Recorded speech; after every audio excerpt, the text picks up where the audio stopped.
Have you been in a space where you found yourself on the floor with no answers, with no understanding of how you've got there?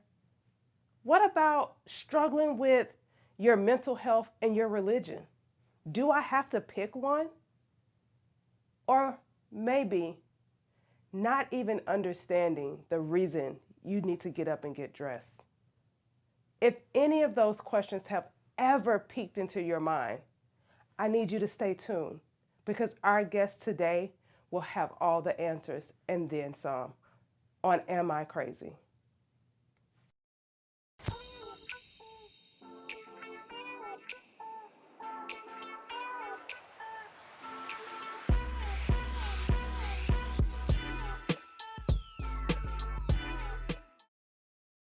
Welcome, welcome, welcome. Come on in. Some of you guys are on your lunch break or should be on your lunch break. Get up and walk away from the desk. Today, after a quick little break, our guest Melissa Morris will be here to share her story. Melissa's a trial attorney, a loving mother of an 11-year-old beautiful girl, and an empathetic and caring friend. So be sure to come right back with Am I Crazy with LaShasta Bell. Do you have a story to tell? Wait. We all have a story to tell.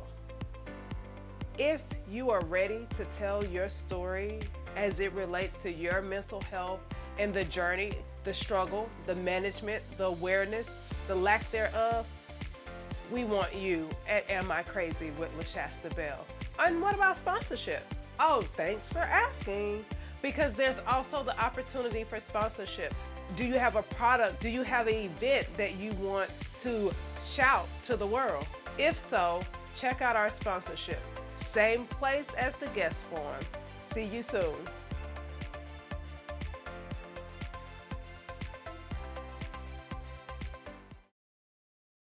We offer face-to-face and virtual counseling throughout the state of Texas. www.ichoosemecounseling.com. Promoting a higher standard of life and style through the art of lifestyle with Sabrina Cross. Thank you so much for being here and being a guest on Am I Crazy? I really appreciate you taking out the time, Melissa, to be with me today. And can you just give us a little insight on how did you become the person that you are right now? Well, thank you for having me. I'm really excited to share my story with you. So I was born in Arkansas, but I traveled down here in Dickinson. I moved to Dickinson in 9th grade because my mom got remarried.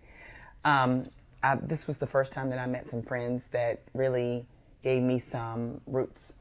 And so I followed these friends to Prairie View, and then I went on to law school, and then I started my journey here. I got married, had a baby, and this became her home. So Houston is now my home. I'm a transplant. I've been here 25 years. I am a criminal defense attorney. I dabble in civil rights law, and so I'm here. Yes, you're here. And we go back 25 years, being in Dickinson High School together. And little did we know that life would bring us to the space that we're in. Right. And I know that along your journey from recent times, not even from 25 years ago, that anxiety has been a space that you've had to contend. Yeah. Actually, I've gotten comfortable being uncomfortable. As an adult, I realized what normal felt like after starting my journey with therapy and with mental health.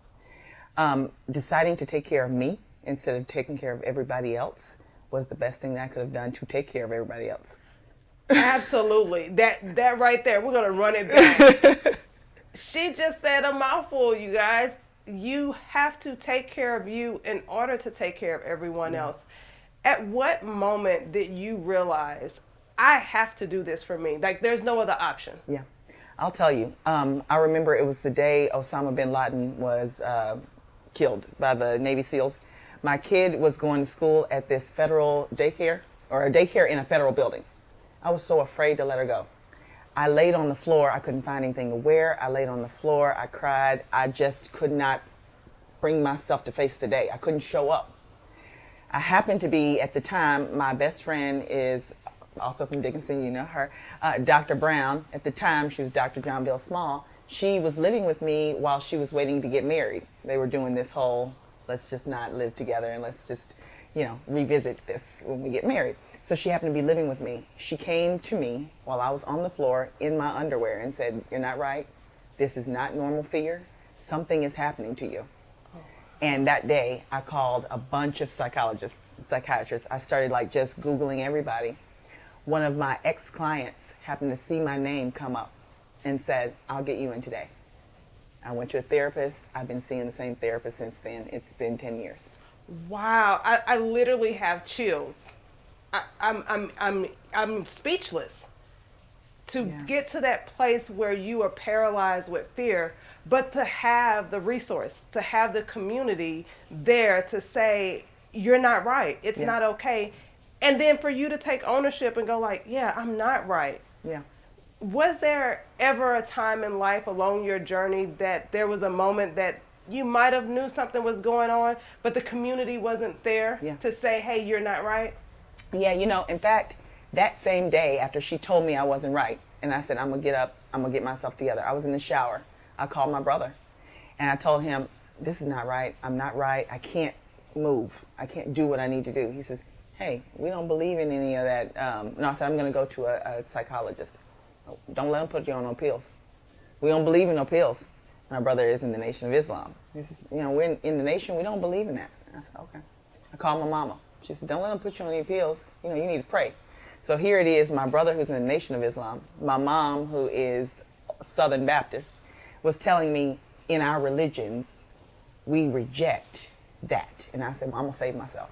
So if my religion or if your religion or if whoever doesn't believe that I need to go get help, then that's just not going to be what I follow today. Today I'm going to save myself.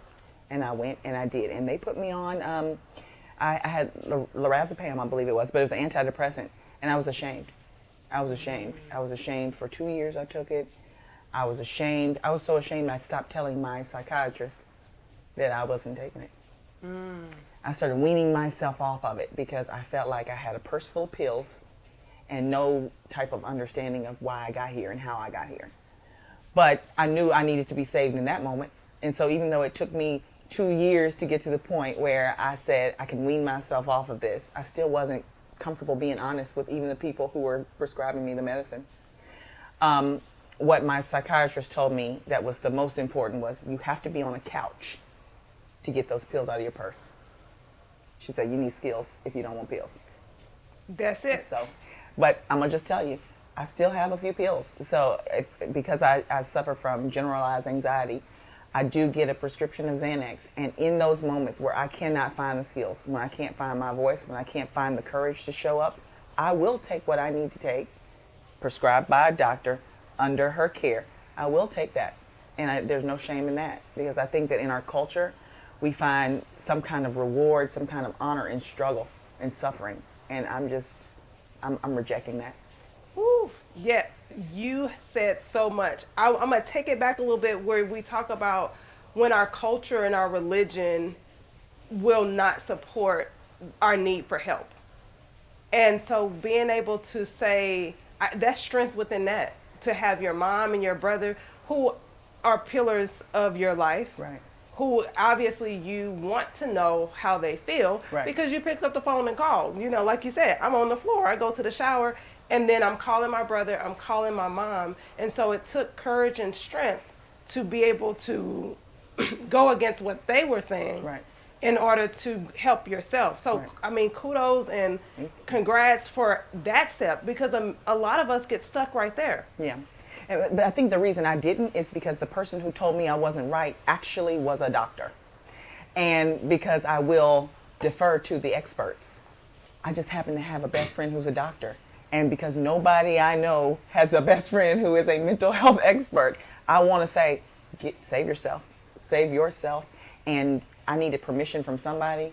So if this is the permission that somebody's looking for, permit yourself. I give permission. Right, absolutely. Yeah. Absolutely. So what I'm hearing you say is, I had this person that was a professional. I deferred to them. I was given permission, but now you want to encourage everyone else to be their own permission. Right, to be their own permission. Because when I got the information from her and then I ran it by the people that whose opinion I've always adopted or whose guidance I've always adopted as more important and more valuable than my own, they told me basically, no, struggle through. And in that moment, I didn't think I'd survive struggling through. I knew that I was beyond just, chin up. I knew I was beyond that. I knew that things were scary that shouldn't be scary. I had irrational fears. I was crippled. I was paralyzed. And I realized that that had been happening to me my whole life, but I had just been encouraged to do.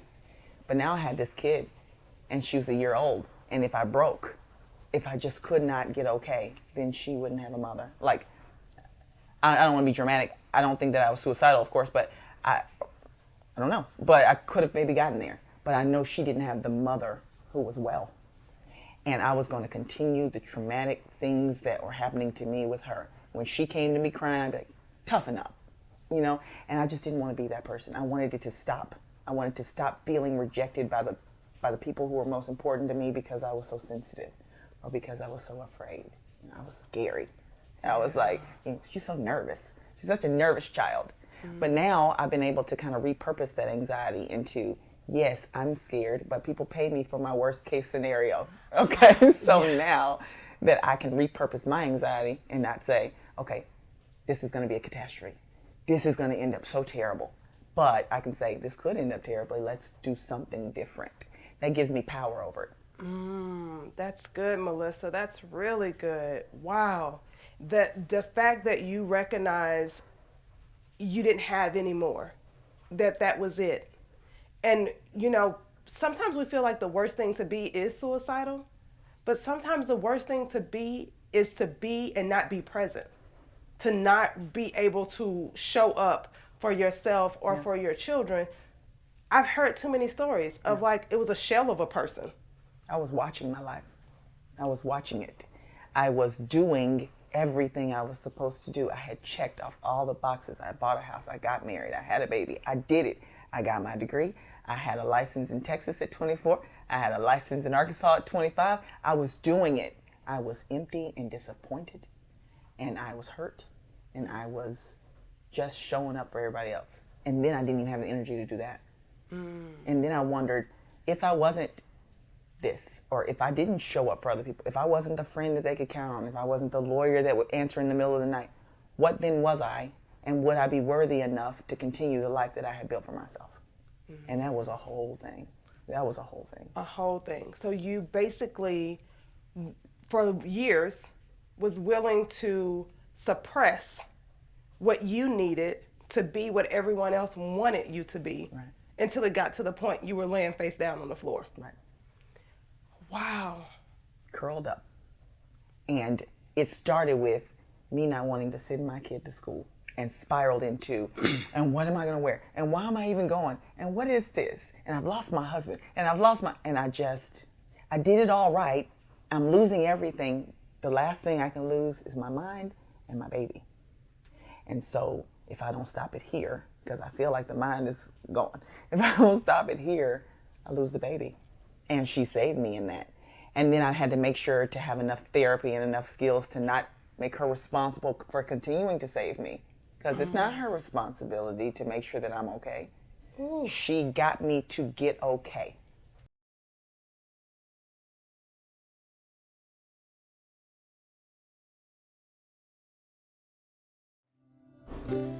Growing up, young women find themselves at an age where they start to notice their body is going through changes. With these changes, there may come stages of fear and being uncomfortable. We are here to make that transition as positive as possible. If you would like to throw your own personal blowout party for your young queen, contact us quickly as slots are filling up. We hope to see you soon. And remember, we'll make you glow up. All you have to do is show up. And those are those skills. Those are those skills. I often tell my clients, the skill and the pill go together. If you're going to choose to engage with the pill, you have to engage with the skill. Yeah. We can get there with just the skill, but when you choose the pill singularly, it does not work the way it should. It's Right. not as much success. And so when you mentioned earlier that now people pay you for your worst case scenario, I love that. I sat with that like, that's good right there. That's a whole tagline for the business. Yeah, like I see it coming. I see it coming. And where it used to be crippling, like, oh my God, now it's, this could happen. But I have seen enough avenues. I have seen enough ways to get around it that maybe I can share that with you. And then it would be, almost a waste of a gift, because anxiety was me mishandling the way I appreciated danger. It wasn't me not appreciating danger. It would be mishandling my gift to not see the danger and navigate or help people navigate away from it. That is what I get paid to do. Sometimes when my brain tells me the wrong thing, sometimes when it lies to me about how bad it is, I am able to calibrate. I am able to then help somebody else calibrate. But I had to learn to do it first. The house can't be on fire for everybody. That's it. You can't call your lawyer and I'm like, oh my God, what? Yeah, you're going to jail. It's bad for you. It's all bad. It's all bad. Like, I can't see any good. But I can say it probably could go bad, but here's how we might be able to do it differently. Here's maybe a reframe as to how we can approach this.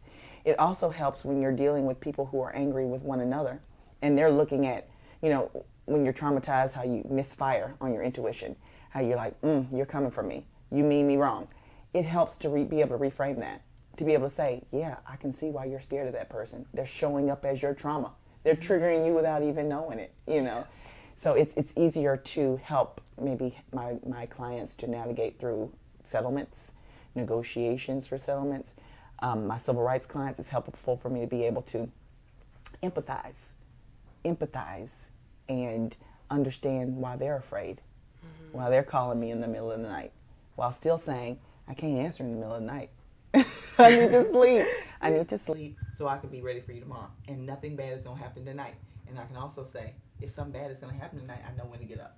So we were talking about being able to just use the skills that you have cultivated in therapy and how you utilize them when working with your clients, and even to be able to better empathize with them. Mm-hmm. But we know those skills were always there and accessible, but not necessarily up in the forefront of your life, of your world. When those skills were not there, what was? Alcohol, partying, like reverting back to a time where things were not as hard. After I got divorced, or while I was divorcing, after I got separated, I knew that I was never going to keep my daughter away from her dad, because although he was the villain in my story, he was her dad, and that independent relationship should not have been touched by me. So we started the standard possession order, which is the first, third, and fifth weekends, like when she was 9 months old. So my kid, who I was living for, would be gone 6 days a month, and I was too. I would completely check out. I would go out Friday, I would go out Saturday, I'd go out Sunday. If I thought I would see my ex-husband, I would get good and drunk before I'd see him. Like, I just needed to not be afraid of confronting what my life had turned into. I was ashamed of it. I felt disgraced. I was 29. I had gotten married first, or almost first. Tanisha beat me, but almost first. I had done it all. I was 26 and I had done it all. And so the disappointment I was wearing almost felt like a badge of shame. Mm-hmm. So I needed to just not care. And I needed to actually not care, because those nights were too long. They were too lonely. I had nothing to do. I had no one to do for. And so I was drunk for a year. There was a time where my friends were afraid to tell me stuff, because I was just, like I said, an emotional landmine. Like, you couldn't tell me you drunk too much. Yeah, I'm going through it. I'm angry. I was irritated. And then when they started to be ashamed of how I was good and sloppy, because sad drunk is an insatiable drunk. It's not drinking for fun. It's not drinking for giggles. It's drinking to numb. And there were some very deep cuts that needed to be numbed. And so I went for it. And then I couldn't manage that and coming back on Sunday. Then those hangovers didn't feel like spring break. And then I was a Saturday night girl on a Tuesday morning. And then it just started to implode. So when I stopped, I said, I can't keep drinking like this and still function. And so when I couldn't substitute, when I couldn't distract myself, when I couldn't date somebody and see somebody and go here and talk on the phone when nobody else was around, and it got too quiet, I realized that I was not okay. I was at base, not okay. But I still waited until I was on the floor, because I waited until I couldn't function in my real life, until I said, this is not okay. But I was already hurting. I was hurting for at least a year before I said, I was hurting in my marriage. I was hurting, I was disappointed in my relationship. I was disappointed that I couldn't win at that like I had wanted everything else. And so it all was just shameful. It was all embarrassment. And I was just needing to not feel it and not face it. And learning to be strong enough to face my own, failures as not an indication of how much of a failure I was. Like, I say, I messed up sometimes, but I wasn't a mess up. I failed at things, but I wasn't a failure. And if everybody found out that I wasn't nice all the time, they'd still like me. If everybody found out that I cried at night, they'd still like me. I know a lot of people are drunk. I know a lot of people are high. I know a lot of people are abusing and using and distracting and numbing, because reality is too difficult until it's not. Until you realize that your brain has been lying to you, that this negative feeling and negative experience is just so big because we have stopped being gracious and grateful for all of the good experiences. And I learned in therapy that the human condition is that you could have 5 positive things happen, but that one negative thing is what you focus on. So I got my heart broken 3 years ago, and I ain't touching that. I'm not getting in another relationship, because that one man, I looked up and I hadn't cared enough about a man to cuss him out in 5 years. Like, I wouldn't get comfortable enough in him loving me. Because the last person who loved me, or the last time I felt loved, it wasn't really love. It was, I was good enough, or you didn't want somebody else to get me, or whatever, all of these things I told myself, what became my core belief about myself. I'm not good enough. He just wanted me because I was a lawyer. Or he just wanted, and this is a man I had dated in college. Before I was a lawyer, he'd call and pay my cell phone bill. But when I got to be a lawyer, that's the only reason he's here. Because I had just gotten so inadequate to myself. I had just set the standard so high for myself, by myself, that I couldn't even attain my own level of, you're okay. So how did I expect to be okay? Like, I had told myself I wasn't. Yeah. I had to go to therapy to find out, you all right? You doing good? And every now and again, and when I say now and again, I mean often, I have to get into the mirror and say, you all right? You look good. You cute. They gonna like you. They gonna like it. You're smart. Before I go into a hearing, you're smart. You know this. You have been chosen to practice law the same way whoever's across the table has been chosen to practice law, and you can do this. And this win and this loss is not for you. The outcome is not for you. The litigation is for you. This is your skill. You're not responsible for everything that happened 40 years before you met this person. You're not responsible for what happens in their life. You're responsible for how you showed up in their life. Did you show up the best you could? Did you do what was in your zone of genius, in your zone of excellence? Did you show up for yourself the way that they expected you to? Yes. That's good money right there. Like, can I package that up and we could sell that? Because all that you just shared is the positive affirmations, the reminding yourself of the facts, what is to be true, but you are addressing and honoring your fear at the same time. And I think a lot of times we don't believe we can do both. Right. Either I have to be scared or I have to be brave. But can I be scared and brave? Absolutely, we can be scared and brave. Yeah. And that's what you just shared. Yeah. That I can have the thought and I can label it. I can know that this is my anxiety speaking. This is my past trauma speaking. However, I have my voice now, so I'm going to choose to speak louder than the anxiety and the trauma and address it and be okay. Because fear is a tool. I mean, it protects you. You can't stop being afraid. So it's not even fair to encourage people to believe that courage and bravery has anything to do with fear. It has nothing to do with fear. I am scared all the time. But that doesn't mean I'm scared of the right things or that I'm reacting the right way to the fear. I am better than that. I know my truths, and I know that although I am afraid to drive in rain, I can drive in rain. Mm-hmm. Although it flooded one time and locked me out of my house for 5 days, it won't always rain. It rains so much in my life. It has rained so much over the 39 years I've been alive. And one time, it rained so much that I stayed in the house for 5 days and things happen, like Harvey. But I can't let the rain scare me. Rain is not what's scary. Those two cloud storm situations that met at the same time once in a forever. Yes. And I have to say that to myself. No, this was that one time where those two clouds. And then one time, remember, I had posted on Facebook that this PTSD from Harvey is back because I saw the water pooling. And LaShasta you texted me and said, remember that was a one-time thing. And I need those reminders. I was like, yep, I'm good. You're right. It was a one-time thing. And those are the things that therapy kind of helps me with. And then when I can't, because I don't proclaim to be, I'm not mastering this, I'm practicing. Just like law, I'm practicing. Just like being well, I'm practicing. So when I can't, and when the anxiety is too much, and then I can't breathe, and it's crushing on me, and I have to then take a Xanax, I don't feel ashamed of that. And if somebody says, what are you taking those nerve pills for?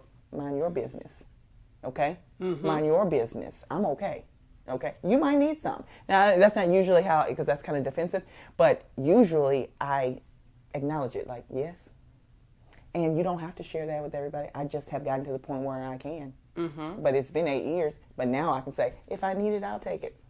And dare you to say so. In front of my mama, in front of my brother, I will take it if I need it. And now the times when I need it are so fewer than they were when I first started. Oh, that's awesome.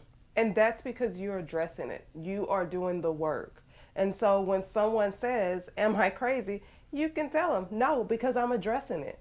You are showing up in your life for you. You are saving you every day. Yeah. Where your baby saved you years ago or allowed you to be in a space to say, I need to be saved. Now you are consciously doing it each and every day. So if you had a message that you wanted to leave with our viewers, what would it be? It would be that, to answer your question today, am I crazy? No, because I'm addressing it every day. But I was crazy. There was a time when I was crazy, and I was crazy for letting myself get to the point where I had to get off of the floor. And I just encourage everybody not to wait till they're on the floor. Just, if you are crazy, if you feel crazy, you can stop that immediately by addressing it. And we all got something. That's it. We all got something. We all got something. Well, I truly, truly thank you for being here with us and sharing your mental health journey. You're welcome. I appreciate it. I appreciate the opportunity to share. In fact, it's not really a conversation that we have, to each other, with each other. I'm so thankful that I have such emotionally intelligent friends, and that I can sit across from a woman who looks just like me, who has been looking just like me for 25 years, and telling her I was crazy, or I was hurt, or I was shamed, or I was drunk for a year, without that badge of shame that I used to carry. So I appreciate you giving me an opportunity to do that. And kudos to you for doing the work. Melissa shared her story with us today. Her truth, her raw, unedited truth. And it encompassed so many gems and so much information. I just want to take a moment to help you all understand some of the things that we talked about so that you can now carry it into the conversations you're having with your family, your friends, your loved ones, your coworkers, because the whole idea is for us to normalize mental health, like to understand mental health is part of our being. Some of the things Melissa talked about and mentioned was anxiety and having generalized anxiety disorder. So I want to take just a few little seconds to help you guys differentiate between the two. So anxiety is an experience that we have in our minds and our body. So basically, worry is like obsessive thoughts over and over, thinking over and over again. And stress is physiological that happens in the body. If you take worry and stress and put them together, there's anxiety. Do not allow fear or anxiety or an anxiety disorder to steal your life that you deserve.